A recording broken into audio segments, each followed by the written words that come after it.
одобрить дегенден кийин экинчи пункт менен эле токтоп калып атпайбыз. Мен 3-чү пунктты киргизүү сунуш бергем. Персоналдык түрдө 2018 жылы бюджетти официалдык трансферттерди аткарбаган, программа госинвестицияды ала албай калган, неналоговый доходторду чогулта албаган министрлерди, ведомстволордун жетекчилеринин баарына 1 айлык премьер-министрге срок берели, сунуш.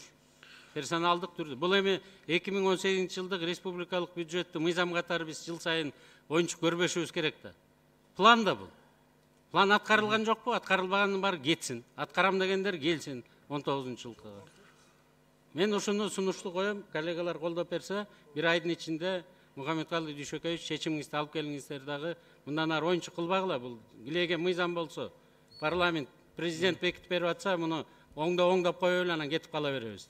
Туура маселе айттыңыз, Акыл Өксөнбекович. 1 айлыктын ичинде чечимин алып келип берсин. Кечиресиз, Акыл Өксөнбекович, бул жерде эми азыр 1 айлык мөөнөт бере турган болсок, Мухаммедкалый Дүйшөкеевичке жылды жыйынтыктабайлыбы? Жылды жыйынтыктасын салык инспекциясы. Андан жылдын жыйынтыгы менен анан кийин бир жыйынтыкта чыгарсак туура болот го дейм. 18 жыл боюнча. Предварительный итогдор чыкты. Мына сизге изменение дополнение алып келип атпайбы? Мындан башка жок да. Же өкмөттө декабрда да изменение дополнение алып келели деп атасызбы? Ошол толуктоо өзгөртүүлөрдү эгерде тиешелүү ошол салык инспекциясы аткарбаса, андан кийин салык инспекциясын Улан Бердибаевич, урматтуу менин жетекчилерим. Дагы бир жолу окуп коеюнчу анда.